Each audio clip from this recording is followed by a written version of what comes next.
ꯃꯌꯥꯝꯕꯨ ꯑꯍꯥꯟꯕꯃꯛꯀꯗ ꯆꯦꯅꯦꯜ ꯑꯁꯤꯒꯤ ꯃꯥꯏꯀꯩꯗꯒꯤ ꯇꯔꯥꯝꯅ ꯑꯣꯛꯆꯩ꯫ ꯉꯁꯤ ꯑꯩꯅ ꯃꯌꯥꯝꯒꯤꯗꯃꯛ ꯐꯣꯔꯦꯁ ꯑꯣꯐꯤꯁꯥꯔ ꯍꯥꯏꯕ ꯕꯨꯠꯀꯤ ꯋꯥꯔꯤ ꯑꯃ ꯑꯃꯨꯛ ꯄꯨꯗꯨꯅ ꯂꯥꯛꯆꯔꯤ꯫ ꯑꯩꯅ ꯋꯥꯔꯤ ꯑꯁꯤ ꯄꯥꯊꯣꯛꯆꯕ ꯃꯇꯝꯗ ꯁꯣꯏꯈꯤ ꯂꯥꯟꯈꯤꯕ ꯌꯥꯎꯔꯕꯁꯨ ꯃꯌꯥꯝꯅ ꯉꯥꯛꯄꯤꯌꯨ ꯍꯥꯏꯖꯔꯤ꯫ ꯃꯌꯥꯝꯒꯤꯗꯃꯛ ꯂꯩꯖꯔꯦ ꯐꯣꯔꯦꯁ ꯑꯣꯐꯤꯁꯥꯔ꯫ ꯉꯁꯤꯒꯤ ꯋꯥꯔꯤ ꯑꯁꯤꯗꯤ ꯇꯣꯝꯕꯒꯤ ꯋꯥꯔꯤꯅꯤ꯫ ꯋꯥꯔꯤ ꯑꯁꯤ ꯃꯍꯥꯛꯅ ꯐꯣꯔꯦꯁ ꯑꯣꯐꯤꯁꯥꯔ ꯑꯣꯏꯔꯤꯉꯩꯒꯤ ꯋꯥꯔꯤꯅꯤ꯫ ꯋꯥꯔꯤ ꯑꯁꯤ ꯑꯩꯅ ꯇꯣꯝꯕꯒꯤ ꯁꯛꯇꯝ ꯂꯧꯗꯨꯅ ꯂꯤꯖꯔꯛꯈꯤ꯫ ꯃꯃꯤꯡ ꯈꯪꯗꯕ ꯃꯤ ꯆꯤꯛꯄ ꯃꯐꯝꯗ ꯕꯨꯠ ꯄ꯭ꯔꯦꯠ ꯂꯩ ꯍꯥꯏꯅꯩ꯫ ꯃꯇꯝ ꯑꯃꯗ ꯑꯩ ꯕꯨꯠ ꯄ꯭ꯔꯦꯠꯒꯨꯝꯕ ꯄꯣꯠꯁꯛ ꯑꯗꯨꯗ ꯊꯥꯖꯔꯝꯗꯦ꯫ ꯑꯗꯨꯕꯨ ꯍꯧꯖꯤꯛꯇꯤ ꯊꯥꯖꯔꯤ꯫ ꯃꯁꯤ ꯑꯩꯅ ꯐꯣꯔꯦꯁ ꯑꯣꯐꯤꯁꯥꯔ ꯑꯃ ꯑꯣꯏꯅ ꯅꯧꯅ ꯖꯣꯏꯟ ꯇꯧꯔꯛꯈꯤꯕꯒꯤ ꯋꯥꯐꯝꯅꯤ꯫ ꯃꯇꯝ ꯑꯗꯨꯗ ꯑꯩꯉꯣꯟꯗ ꯌꯥꯝꯅ ꯑꯀꯤꯕ ꯁꯥꯊꯤꯕ ꯊꯧꯗꯣꯛ ꯑꯃ ꯊꯣꯛꯈꯤ꯫ ꯑꯗꯨꯕꯨ ꯏꯁꯣꯔꯒꯤ ꯊꯧꯖꯥꯜꯗꯒꯤ ꯑꯩ ꯊꯧꯗꯣꯛ ꯑꯗꯨꯗꯒꯤ ꯇꯦꯛꯇ ꯀꯥꯏꯗꯅ ꯍꯤꯡꯍꯧꯈꯤ꯫ ꯋꯥꯐꯝ ꯑꯁꯤ 1999ꯒꯤ ꯃꯇꯝꯒꯤꯅꯤ꯫ ꯗꯤꯁꯦꯝꯕꯔꯒꯤ ꯊꯥꯗꯅꯤ꯫ ꯑꯩꯒꯤ ꯑꯍꯥꯟꯕ ꯄꯣꯁꯇꯤꯡ ꯑꯩꯒꯤ ꯌꯨꯝꯗꯒꯤ ꯌꯥꯝꯅ ꯊꯥꯞꯅ ꯇꯥꯈꯤ꯫ ꯑꯩ ꯗ꯭ꯌꯨꯇꯤ ꯇꯧꯕ ꯊꯥ 2ꯇ ꯁꯨꯔꯤꯕ ꯃꯇꯝꯅꯤ꯫ ꯃꯗꯨ ꯅꯤꯡꯊꯧꯀꯥꯕ ꯅꯨꯃꯤꯠꯅꯤ꯫ ꯅꯨꯃꯤꯠ ꯑꯗꯨꯗ ꯑꯩꯈꯣꯏꯅ ꯅꯨꯡꯊꯤꯜꯒꯤ ꯄꯨꯡ 2 ꯇꯥꯕ ꯃꯇꯝꯗ ꯄꯥꯎ ꯑꯃ ꯐꯪꯈꯤ꯫ ꯃꯗꯨꯗꯤ ꯖꯪꯒꯜꯒꯤ ꯂꯝꯕꯤꯗꯒꯤ ꯁꯥꯁꯤꯡꯒꯤ ꯃꯔꯛꯇ ꯀꯔꯤꯒꯨꯝꯕ ꯄꯣꯠꯁꯛ ꯑꯃ ꯂꯣꯟꯅ ꯄꯨꯔꯛꯀꯅꯤ ꯍꯥꯏꯕꯁꯤꯅꯤ꯫ ꯃꯔꯝ ꯑꯗꯨꯅ ꯑꯩ ꯑꯃꯗꯤ ꯑꯩꯒ ꯂꯣꯏꯅꯅ ꯑꯇꯣꯞꯄ ꯑꯣꯐꯤꯁꯥꯔ 2 ꯑꯩꯈꯣꯏ 3 ꯖꯪꯒꯜꯒꯤ ꯃꯅꯥꯛ ꯅꯛꯄ ꯃꯐꯝꯁꯤꯡꯗ ꯗ꯭ꯌꯨꯇꯤ ꯇꯧꯗꯨꯅ ꯂꯩꯈꯤ꯫ ꯑꯩ ꯖꯪꯒꯜꯒꯤ ꯃꯅꯥꯛꯇꯒꯤ ꯆꯠꯈꯤꯕ ꯄꯣꯠꯁꯛ ꯈꯨꯗꯤꯡ ꯃꯤ ꯈꯨꯗꯤꯡꯃꯛ ꯀꯨꯞꯅ ꯌꯦꯡꯁꯤꯟꯗꯨꯅ ꯂꯩꯕꯅꯤ꯫ ꯑꯩꯒ ꯂꯣꯏꯅꯅ ꯗ꯭ꯌꯨꯇꯤ ꯇꯧꯔꯤꯕ ꯑꯣꯐꯤꯁꯥꯔ 2 ꯑꯗꯨ ꯑꯃꯒꯤ ꯃꯃꯤꯡꯅ ꯖꯦꯛꯁꯟ ꯀꯧꯏ, ꯑꯗꯨꯒ ꯑꯇꯣꯞꯄ ꯑꯃꯒꯤ ꯃꯃꯤꯡꯅ ꯂꯣꯌꯨꯝꯕ ꯀꯧꯏ꯫ ꯖꯦꯛꯁꯟ ꯑꯃꯗꯤ ꯂꯣꯌꯨꯝꯕꯅ ꯑꯇꯣꯞꯄ ꯖꯤꯞ ꯑꯃꯗ ꯇꯣꯡꯕꯅꯤ, ꯑꯗꯨꯅ ꯑꯩꯅ ꯑꯇꯣꯞꯄ ꯖꯤꯞ ꯑꯃꯗ ꯃꯐꯝ ꯑꯗꯨꯕꯨ ꯌꯦꯡꯁꯤꯟꯕꯅꯤ꯫ ꯖꯪꯒꯜꯒꯤ ꯃꯌꯥꯏꯗ ꯏꯆꯤꯛ ꯆꯤꯛꯄ ꯃꯐꯝ ꯑꯃ ꯂꯩ꯫ ꯃꯐꯝ ꯑꯗꯨꯗ ꯐꯣꯔꯦꯁ ꯗꯤꯄꯥꯔꯠꯃꯦꯟꯠꯒꯤ ꯑꯄꯤꯛꯄ ꯁꯪ ꯑꯃꯈꯛ ꯂꯩ꯫ ꯑꯗꯨꯝ ꯑꯣꯏꯅꯃꯛ ꯃꯐꯝ ꯑꯗꯨꯗ ꯀꯅꯥꯃꯠꯇ ꯂꯩꯇꯦ꯫ ꯀꯔꯤꯒꯨꯝꯕ ꯃꯇꯝꯗ ꯑꯣꯐꯤꯁꯥꯔꯁꯤꯡꯅ ꯖꯪꯒꯜ ꯃꯅꯨꯡꯗ ꯆꯪꯂꯕꯗꯤ ꯑꯣꯐꯤꯁꯥꯔꯁꯤꯡ ꯑꯗꯨꯅ ꯃꯐꯝ ꯑꯗꯨꯕꯨ ꯃꯁꯥ ꯁꯦꯞ ꯑꯣꯏꯅꯕ ꯑꯃꯗꯤ ꯄꯣꯊꯥꯅꯕꯒꯤꯗꯃꯛ ꯃꯐꯝ ꯑꯗꯨꯕꯨ ꯁꯤꯖꯤꯟꯅꯕꯅꯤ꯫ ꯑꯩꯗꯤ ꯑꯍꯥꯟꯕ ꯑꯣꯏꯅ ꯃꯐꯝ ꯑꯗꯨꯗ ꯆꯠꯈꯤꯕꯅꯤ꯫ ꯅꯨꯃꯤꯠ ꯑꯗꯨꯗ ꯑꯩ ꯀꯩꯗꯧꯔꯕꯅꯣ ꯏꯁꯥꯅ ꯈꯪꯖꯗꯦ꯫ ꯅꯨꯃꯤꯠ ꯁꯨꯝ ꯇꯥꯁꯤꯜꯂꯛꯄꯒ ꯂꯣꯏꯅꯅ ꯑꯩꯒꯤ ꯍꯛꯆꯥꯡ ꯈꯪꯍꯧꯗꯅ ꯑꯁꯨꯝ ꯁꯣꯛꯆꯤꯜꯂꯛꯈꯤ꯫ ꯃꯄꯥꯜ ꯊꯣꯡꯗꯗꯤ ꯌꯦꯡꯕꯗ ꯀꯔꯤꯁꯨ ꯇꯧꯗꯕ ꯃꯥꯜꯂꯤ, ꯑꯗꯨꯕꯨ ꯏꯁꯥ ꯃꯅꯨꯡꯗꯗꯤ ꯌꯥꯝꯅ ꯁꯣꯟꯊꯅ ꯐꯥꯎꯈꯤ꯫ ꯑꯩ ꯄꯣꯊꯥꯗꯕ ꯁꯨꯛꯌꯥꯃꯛ ꯌꯥꯔꯣꯏꯗꯕꯒꯨꯝ ꯈꯜꯂꯛꯈꯤ꯫ ꯑꯩ ꯃꯤꯀꯨꯞ ꯈꯔꯒꯤ ꯑꯣꯏꯅ ꯁꯪ ꯑꯗꯨꯗ ꯂꯩꯈꯤ꯫ ꯖꯦꯛꯁꯟ ꯑꯃꯗꯤ ꯂꯣꯌꯨꯝꯕ ꯃꯈꯣꯏꯅꯤ ꯃꯅꯥꯛ ꯅꯛꯄ ꯃꯐꯝꯗ ꯗ꯭ꯌꯨꯇꯤ ꯇꯧꯗꯨꯅ ꯂꯩꯕꯅꯤ꯫ ꯃꯈꯣꯏꯅ ꯑꯩꯉꯣꯟꯗ ꯌꯨꯝꯗ ꯆꯠꯂꯒ ꯄꯣꯊꯥꯔꯨꯅꯕ ꯍꯥꯏꯔꯛꯈꯤ꯫ ꯑꯗꯨꯕꯨ ꯑꯩ ꯃꯈꯣꯏꯒꯤ ꯋꯥꯐꯝ ꯑꯗꯨꯕꯨ ꯌꯥꯅꯕ ꯁꯦꯝ ꯁꯥꯈꯤꯗꯦ꯫ ꯑꯩꯅ ꯃꯈꯣꯏꯗ ꯍꯥꯏꯈꯤ, ꯀꯔꯤꯒꯨꯝꯕ ꯃꯐꯝ ꯑꯗꯨꯗ ꯑꯁꯣꯏꯕ ꯊꯧꯗꯣꯛ ꯑꯃꯍꯦꯛ ꯊꯣꯛꯄꯗ ꯑꯩꯒꯤ ꯗꯥꯏꯇ ꯑꯣꯏꯗꯣꯔꯤꯕꯅꯤ꯫ ꯃꯔꯝ ꯑꯗꯨꯅ ꯐꯤꯚꯝ ꯑꯃꯍꯦꯛꯇꯗ ꯑꯩ ꯃꯐꯝ ꯑꯗꯨꯗꯒꯤ ꯆꯠꯂꯣꯏ꯫ ꯑꯣꯟꯅ ꯇꯩꯅꯕꯗ ꯃꯈꯣꯏꯅ ꯍꯟꯖꯤꯟ ꯍꯟꯖꯤꯟꯅ ꯍꯥꯏꯕꯗꯨꯗ ꯑꯩꯅ ꯃꯈꯣꯏꯗ ꯑꯣꯏꯅ ꯆꯤꯡꯅꯕ ꯍꯧꯔꯛꯈꯤ꯫ ꯑꯗꯨꯅ ꯑꯩꯅ ꯁꯪ ꯑꯗꯨꯗ ꯂꯩꯅꯕ ꯐꯤꯔꯦꯞ ꯂꯧꯈꯤ꯫ ꯑꯩꯅ ꯃꯈꯣꯏꯗ ꯑꯩ ꯃꯐꯝ ꯑꯗꯨꯗ ꯂꯩꯒꯅꯤ ꯍꯥꯏꯈꯤ꯫ ꯑꯗꯨꯕꯨ ꯑꯩꯅ ꯑꯗꯨꯝꯅ ꯍꯥꯏꯔꯨꯕ ꯃꯇꯝꯗ ꯖꯦꯛꯁꯟꯅ ꯑꯩꯉꯣꯟꯗ ꯃꯃꯤꯠ ꯂꯥꯎꯊꯣꯛꯇꯨꯅ ꯌꯦꯡꯂꯛꯈꯤ꯫ ꯑꯩꯅ ꯃꯍꯥꯛꯀꯤ ꯃꯥꯏꯊꯣꯡ ꯑꯗꯨ ꯎꯔꯒ ꯃꯉꯣꯟꯗ ꯍꯪꯈꯤ, ꯀꯩꯗꯧꯔꯒꯦ ꯑꯩꯉꯣꯟꯗ ꯑꯗꯨꯝꯅ ꯌꯦꯡꯂꯤꯕ ꯀꯔꯤꯒꯤꯅꯣ? ꯖꯦꯛꯁꯟꯅ ꯃꯃꯥꯏ ꯂꯩꯊꯣꯛꯇꯨꯅ ꯍꯥꯏꯔꯛꯈꯤ, ꯁꯥꯔ, ꯑꯣꯐꯤꯁꯥꯔ ꯑꯃꯠꯇ ꯃꯐꯝ ꯑꯁꯤꯗ ꯑꯍꯤꯡꯗ ꯁꯪ ꯑꯁꯤꯗ ꯂꯩꯗꯕꯅꯤ꯫ ꯑꯩꯅ ꯍꯥꯏꯐꯦꯠ ꯃꯃꯣꯟ ꯅꯣꯛꯂꯒ ꯃꯉꯣꯟꯗ ꯄꯥꯎꯈꯨꯝ ꯄꯤꯈꯤ, ꯍꯣꯏ, ꯑꯗꯨꯕꯨ ꯑꯩ ꯍꯛꯆꯥꯡ ꯅꯨꯡꯉꯥꯏꯇꯦ, ꯑꯗꯨꯒ ꯑꯩꯅ ꯗ꯭ꯌꯨꯇꯤ ꯇꯧꯔꯤꯉꯩꯗ ꯃꯐꯝ ꯑꯁꯤꯗ ꯑꯥꯏꯟꯅ ꯌꯥꯗꯕ ꯊꯕꯛ ꯑꯃꯠꯇ ꯊꯣꯛꯍꯟꯈꯤꯕ ꯄꯥꯝꯗꯦ꯫ ꯂꯣꯌꯨꯝꯕꯅ ꯃꯃꯥꯡꯗ ꯆꯪꯁꯤꯜꯂꯛꯇꯨꯅ ꯍꯥꯏꯔꯛꯈꯤ, ꯁꯥꯔ, ꯖꯪꯒꯜ ꯑꯁꯤ ꯑꯍꯤꯡꯗ ꯂꯩꯕꯒꯤ ꯑꯐꯕ ꯃꯐꯝ ꯅꯠꯇꯦ, ꯃꯔꯨꯑꯣꯏꯅ ꯃꯐꯝ ꯑꯁꯤ꯫ ꯄꯥꯝꯂꯒꯗꯤ ꯑꯩꯈꯣꯏ ꯃꯅꯥꯛ ꯅꯛꯄ ꯈꯨꯜꯗ ꯆꯠꯂꯒ ꯂꯩꯕ ꯌꯥꯒꯅꯤ꯫ ꯑꯩꯗꯤ ꯃꯈꯣꯏ ꯑꯅꯤꯒꯤ ꯋꯥꯍꯩꯁꯤꯡꯗꯨ ꯇꯥꯔꯒ ꯃꯈꯣꯏꯗ ꯍꯦꯟꯅ ꯆꯤꯡꯅꯕ ꯐꯥꯎꯈꯤ꯫ ꯑꯩꯒꯤ ꯋꯥꯈꯜꯗ ꯃꯈꯣꯏ ꯑꯅꯤꯁꯨ ꯄꯣꯠ ꯂꯣꯟꯅ ꯄꯨꯊꯣꯛꯄꯗꯨꯗ ꯌꯥꯎꯕ ꯑꯣꯏꯅ ꯈꯟꯈꯤ꯫ ꯑꯗꯨꯅ ꯃꯃꯩ ꯊꯪꯗ ꯑꯩꯅ ꯃꯈꯣꯏꯅꯤ ꯆꯠꯂꯒ ꯑꯩꯒꯤ ꯆꯥꯛ ꯏꯁꯤꯡ ꯁꯦꯝ ꯁꯥꯔꯨ, ꯌꯥꯔꯒꯗꯤ ꯍꯤꯗꯥꯛ ꯂꯥꯡꯊꯛꯁꯨ ꯁꯤꯜ ꯂꯥꯡꯉꯨ, ꯑꯩ ꯃꯐꯝ ꯑꯗꯨꯗꯒꯤ ꯀꯗꯥꯏꯗꯁꯨ ꯆꯠꯂꯣꯏ ꯍꯥꯏꯅ ꯌꯥꯊꯪ ꯄꯤꯈꯤ꯫ ꯑꯩꯒꯤ ꯌꯥꯊꯪ ꯑꯗꯨ ꯇꯥꯔꯒ ꯂꯣꯌꯨꯝꯕ ꯑꯃꯨꯛ ꯍꯟꯅ ꯃꯃꯥꯡꯗ ꯆꯪꯁꯤꯜꯂꯛꯈꯤ꯫ ꯁꯥꯔ, ꯅꯍꯥꯛ ꯃꯐꯝ ꯑꯁꯤꯗ ꯑꯍꯥꯟꯕ ꯑꯣꯏꯅ ꯂꯥꯛꯄꯅꯤ꯫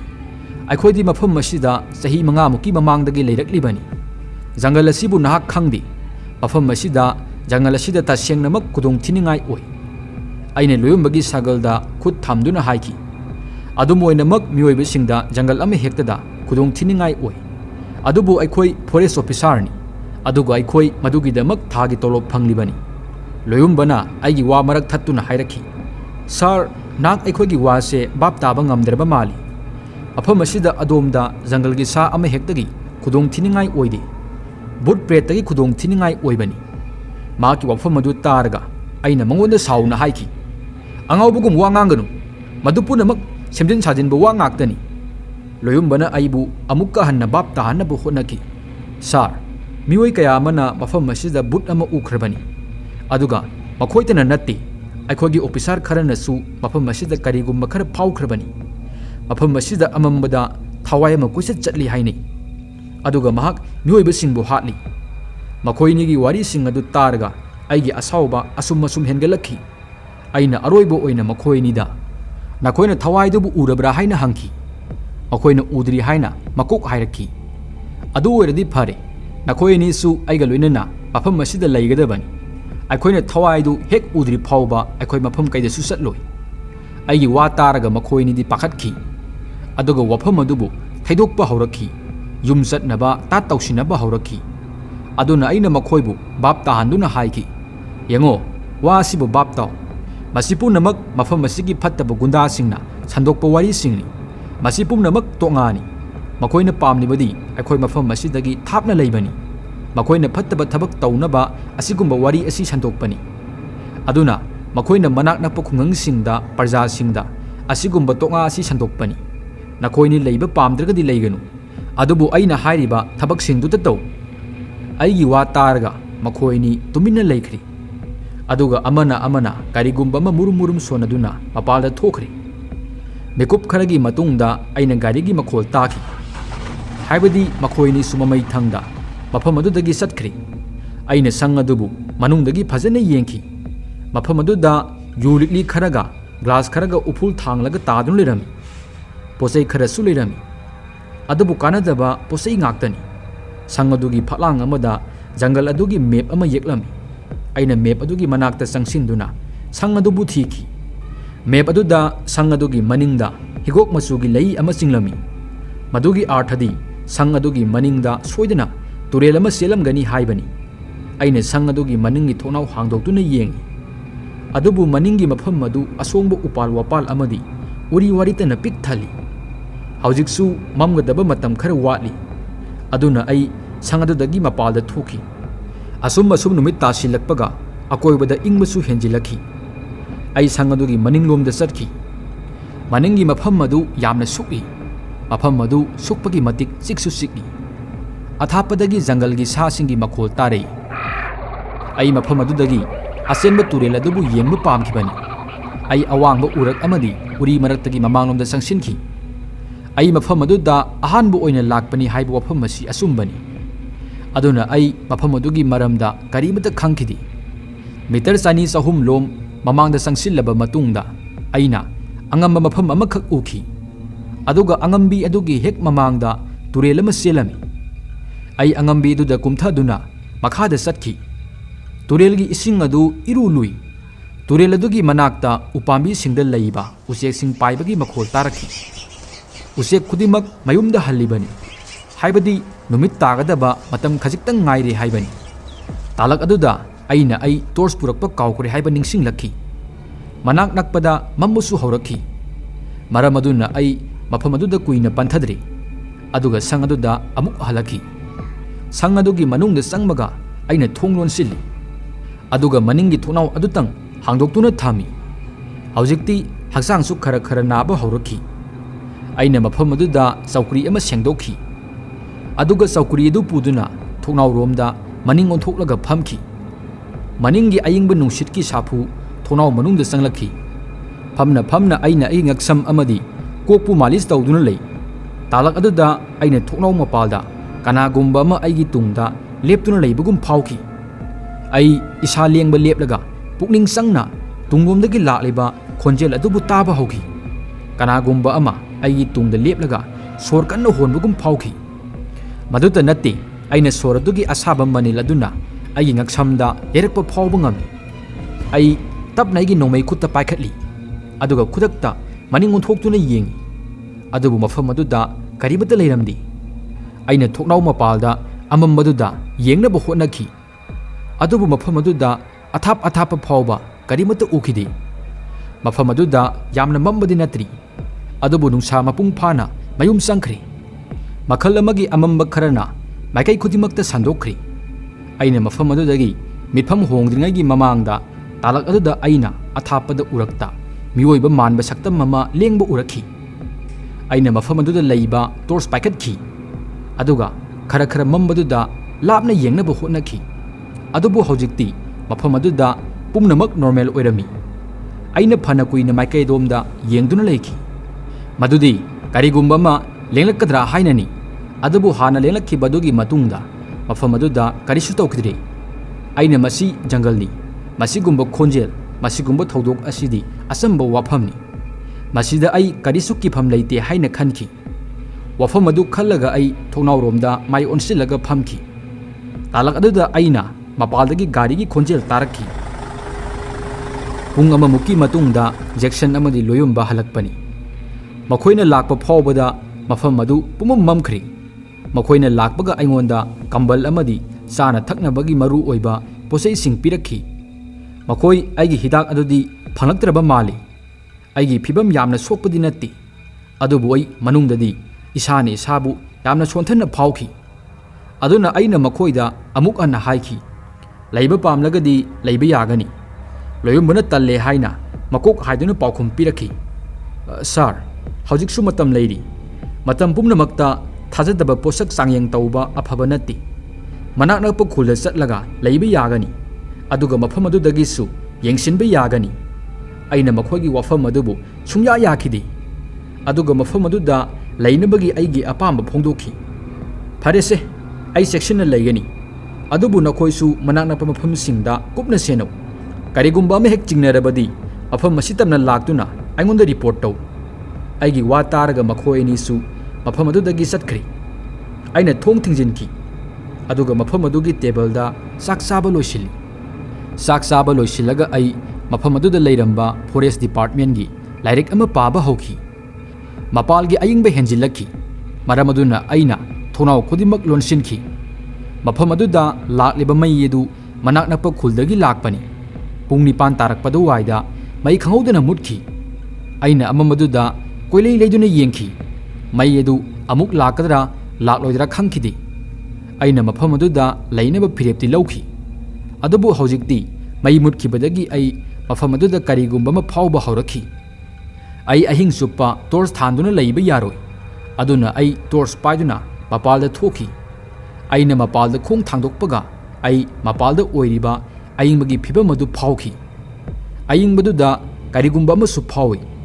torch mangal aduda ai aigi jipki manakta chatki gari da thamba laten adu lowi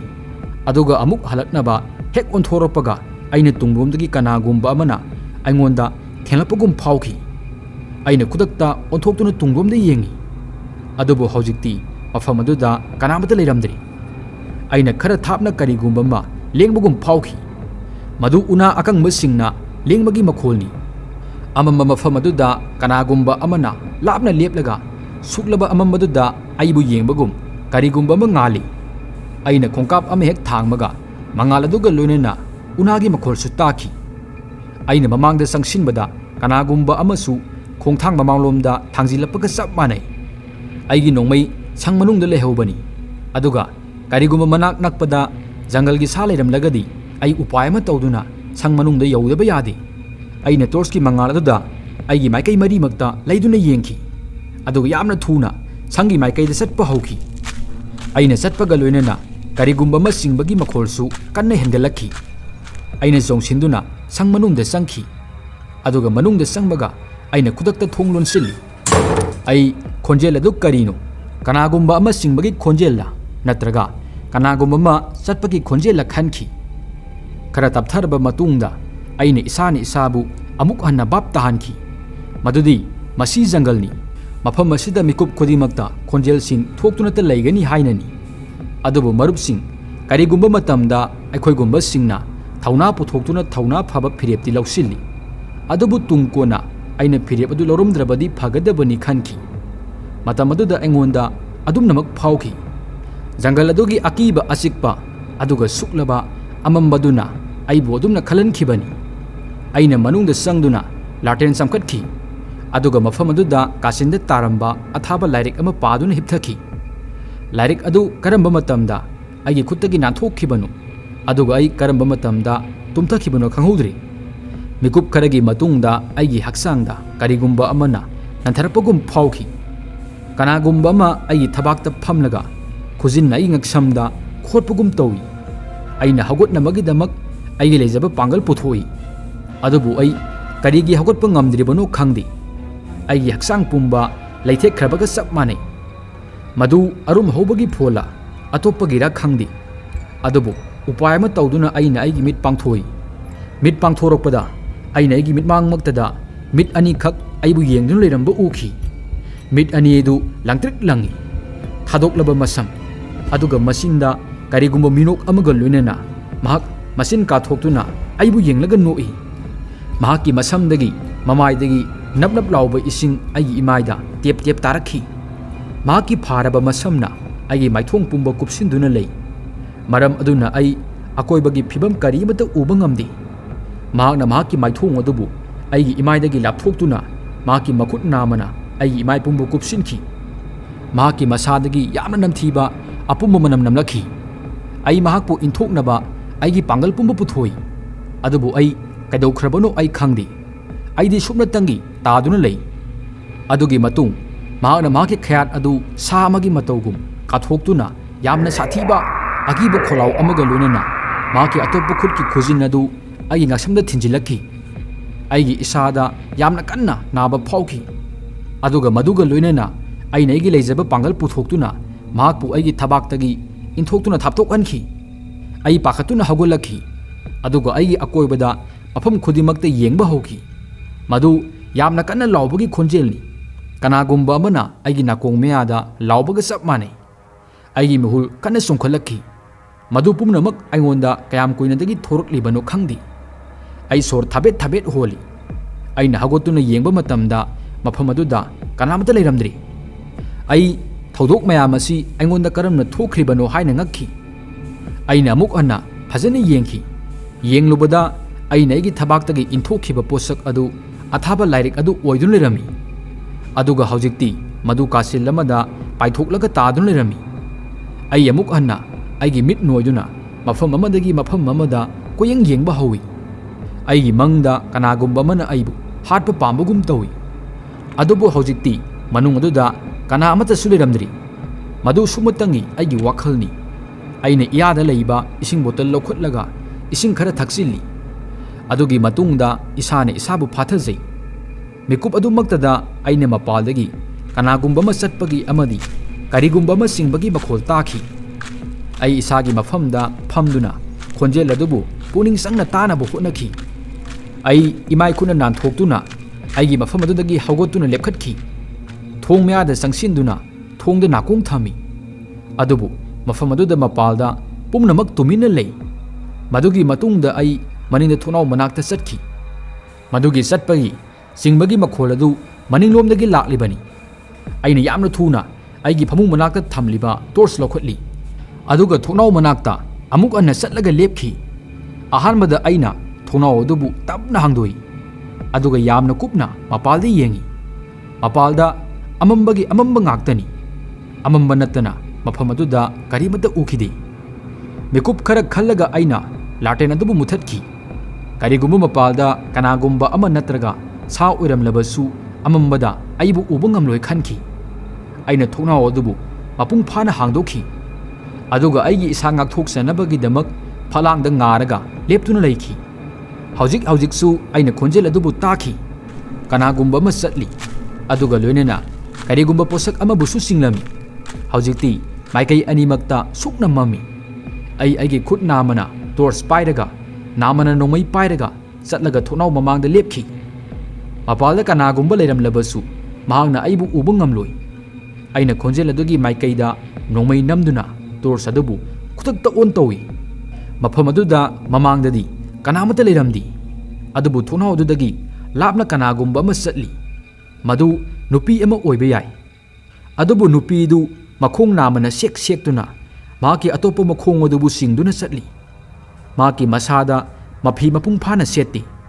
ꯃꯈ꯭ꯋꯥꯡꯗ ꯁꯨꯞꯅꯇꯪꯒꯤ ꯁꯦꯒꯥꯏꯕ ꯐꯤ ꯃꯆꯦꯠ ꯑꯃ ꯌꯥꯜꯂꯤ꯫ ꯑꯩ ꯈꯔꯗꯤ ꯀꯤꯈꯤ,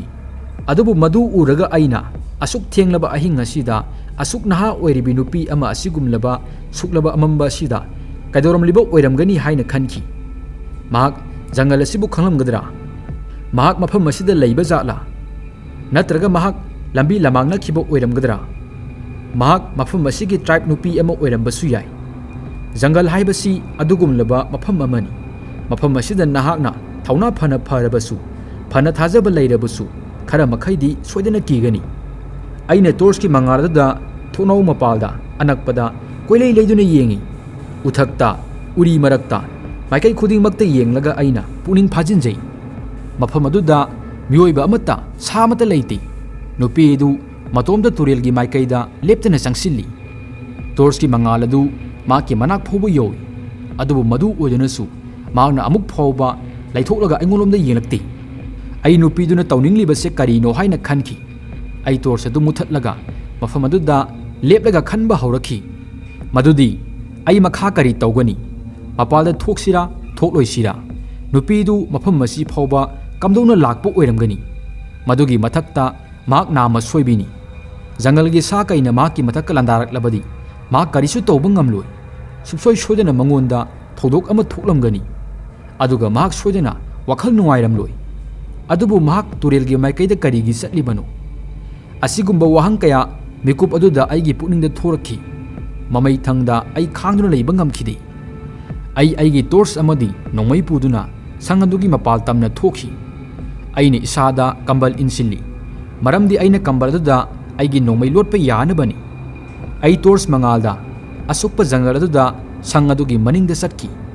aina mafam madu phawba satpada nupi dudi yamna lapna satkhri maram aduna ai maikai domda khara thuna satpa hawi phiba maduda aina mangonda kauba sumde haina khanki maramdi jangal oiba mafam singda sa sing matam pumnamakta koisat chatuna leiribani satna ai angambi dugi manak yausilakhi adubu angambi dagi kumtharaga mahak kadaide satkrabano ai khangdi ai angambi dagi kumtharaga turel manakta yorokhi turel adugi manak nakpadasu kanamata leiramdi nupi du suleiramdi aina mafam aduda laktingai mamangda mahak kadaide satkrabano khangdi mafam adugi amambana mahakpu yoshinkibaga sap manai aina hek ngamba mafam makhai mahakpu thiki adubu mafam amatada mahakpu phangkidi nupi adubu thina aigi khong nama leikhomda puthaki aina leikhom aduda satpagi amadi singbagi khongul mami tarambu ukhi aina nupi du aswaida leire haiba khangki matam aduda aina isingda kongol karakpagi makhol tarakhi ising mathakta lepa leitana kongol karakhi nupi du isingdadi kumthakhidabra haina khanki ai siendana turelgi ising manakta satki torch mangalda ising manungda yengi ising adu karibata tawdi mafam amatada lengba ude makhol amata thokti ising manungda pumnamak mami sami oina ui ai yamna munna ising manungda yengduna lei talak aduda karigumba posak ama ising manungdagi nganba haurai bindu anigi matawgum tawi aina bindu sing adabu amukka hena puning sangna yengnaba hotnai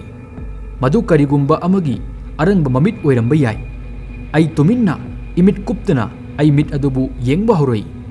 aigi haksang matam aduda yamna ingkhri mit aduna aibu ising manungda kaurakhi ai mafam aduda kyam kuinadagi phamdun leirakliba no khangdi aini ising manungdagi khut ani tapna aigi maikaida lamlakpu ui aigi mihur yamna yankhatlakhi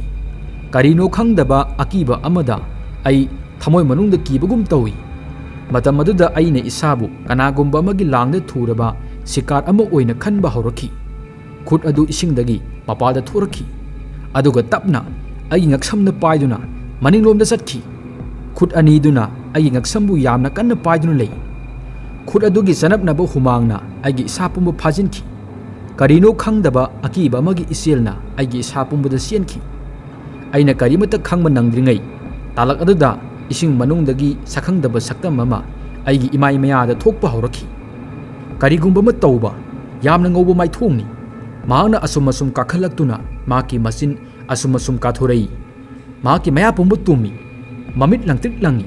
karigumba samana masin kathorapaga sap manai masin adu laubagi sangdi madugi manungda ai kokpuna sangba sangani ai sani sabu control amata ngamjakhidi aigi sa machine अमगी मतौगुम थक थक निकपा हौरखी पुमनमक उरबसु अइंगोंदा इसाने इसाबु कंजनब पांगल लेखिदे मिकुप अदुदा खुद अदुगी खुजिन्ना मनिंगलोमदगी अइ ngakसम मनुंगदा संखी यामना अकनब अनाबगी साफु अमा ngaksamdagi थोरक्तुना कोक्ति यैखी अनाबा अदुना अइ खंगप्रेट खंखी मदुगा लोइनना अइगी फुरिता यालंबा लिक अमा तत्तुना तारगा नुपी अदुगी ममित ममांगदा यान्दुना लई लिक अदु उरगा नुपीदुना अइबु खुदक्ता इंथोरखी मदु ईश्वरगी लिक अमनी इलक्पदुना अइ मनिंगदा लैबा लैखोम अमदा पाइथोक्तुना ताई नुपीदु गुंबीरगी मतौगुम तोरबालदा कारखी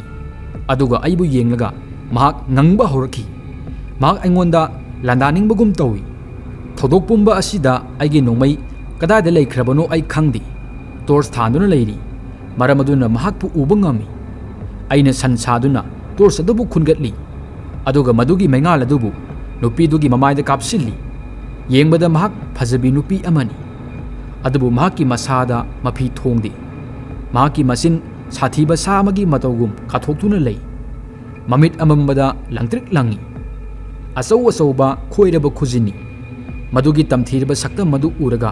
अइ मफम अदुदगी मनिंगलोमदा हंदोरकपा हौई मसादु सनप सनप लाउई अदुगा मसादा मफम खुदिंगी खोटपगी अमदी असोकपगी दाखफम ताई महाक मखोंग सेक्तुना अइगी माइकैदा चंगसिनबा हौरखी महाकी मतौ अदु उरगा अइना नुपीदु अइना थोकनाउदगी उखिबा नुपीदुनी हाइबा खंखी अइ मफम अदुदगी सेंदुना संगी माइकैदा चटखी संग मनुंगदा चंगबगा अइना थोंग लोनसिनखी अइना मफम अदुगी थोकनाउ खुदिमकसु लोनसिल्ली अदुगा कीबना अइ मफम अदुदा कासिन अमदा फमखी मतम अदुदा अइना उखिबदु करिनो हाइना खल्ली नुपीदु कनानो मदु असेंगबगी नुपीरा नत्रगा अतोप्पा करिगुंबा अमरा महाकना अइबु करिगी हानिंगलिबनो अइ मफम अदुदा फमना इंगबना अमदी कीबना निकली फना कुइरबा मतुंग अइना गारी अमगी मखोल ताखी अइना थोंगे अहोबदगी मपालदा येंथोई येंगलुबदा जैक्सन अमदी लोयुंबा जीप पुदुना मफम अदुदा लाक्लमली अइना फिबम अदुदा थोंग हांगदोखी अइगी फिबम उरगा मखोइनी कीखी अइगी ngaksamdagi ई थोरखी मिट नांगसंग ngangi इसा थक थक निकी अदुगा अइ यामना कन्ना अरुम हौखी लोयुंबना अइगी खुद पाइदुना अइबु सिंखतलगा हाइरखी सर सारदी यामना कन्ना अरुम तौरी अदुगा ngaksamdagi ई सिना करमननो अइ उरगा जैक्सन सु यामना थुना ममांगलोमदा संगसिलखी अदुगा नाकल अमरोमदगी अइबु सिंखतपीखी अइगी फिबम अदुदा अइंगोंदा ngangbा हौरखी अइना सारदा मफम असिदा लैगनु हाइखिबा नत्रा अदुबु नाहकना याबिखिदि मेजरना अखोइदा नाहकपु अमुक पुरकनबा हाइरकलिबा सि फरबनी मरम अदुना अखोइनी मफम असिदा अमुक हलकलिबनी नत्रबदी मफम असिदा करिदगी करि उरकलमगनी अइ मखोइनीदा करिमता हाइबा ngambagi फिबमदा लैत्रि अइना सुमतंगी मखोइदा यामना थुना हॉस्पिटलदा चटनबा इंगित तौखी मतम अदुदा अमदी मतम अदुगी मतुंगदा अइना कनामतदा मफम अदुदा अइंगोंदा करि थोखिबनो करिबदा हाइदोखिदि अइना हॉस्पिटलदा सुमतंगी थोनाउदगी अइगी इथक्ता जंगलदगी साना लंदारखिबनी अदुगा मसी मदुगी खुजिनगी दागफमनी हाइखी हॉस्पिटलदगी फरबा मतुंगदा अइ मफम अदुदा अमुक हन्ना थिजिन हुमजिनबा चटखी मनाक नकपदा लैबा खुंगंगसिंगदा मियोइसिंगदा मफम अदुगी मरमदा वहंग पाहुंग तौखी मतम अदुदा अइना चही खरगी ममांगदा मफम अदुदा फत्तबा नुपा खर पुल्लगा मसक फजबी नुपी अमदा नत्तबा लमचत चटखी हाइबा खंखी मखोइगी आराम खौरांगबा कोक्लबा मतुंगदा मखोइना असोकपा फिबमदा नुपीदुबु तुरेलदा लंथोखी अदुगा मखोइना खुंगंगदा नुपीदु नुपा अमगा लोइनना चेनख्रे हाइना संदोखी नुमित खरनिगी मतुंगदा मयामनासु तसेंगना नुपीदु चेनख्रे हाइना खनखी अदुबु मनाकनपा खुंगंगी मियोइसिंगना नुमित खरनिगी मतुंगदा महाकपु तुरेल तोरबालदा चटपा उखी मखोइना महाकपु येंगबा तुरेलगी मनाकता चटपा मतमदा मखोइना तुरेलगी इसिंग अदुदा नुपी अदुगी असी बक्सांग फंखी अदुगा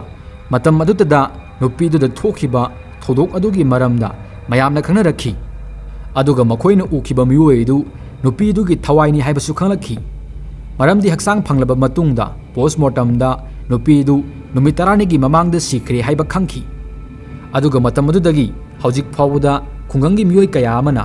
महापु तुरेलगी मनाक नकपदा कोइसत चटपा उखी मरुप मैम नकोइना थाजदबा पोसक खुदिमक अरानबु ओइरमगनी हाइबा लैते ꯀꯔꯤꯒꯨꯝꯕ ꯃꯇꯝꯗ ꯑꯇꯣꯞꯄꯒꯤ ꯋꯥꯗꯁꯨ ꯈꯔ ꯊꯥꯖꯕ ꯐꯩ꯫ ꯃꯁꯤꯅꯤ ꯃꯌꯥꯝ ꯉꯁꯤꯒꯤ ꯋꯥꯔꯤ꯫ ꯃꯌꯥꯝ ꯑꯗꯨꯗꯤ ꯃꯊꯪꯒꯤ ꯋꯥꯔꯤꯗ ꯑꯃꯨꯛ ꯊꯦꯡꯅꯔꯁꯤ꯫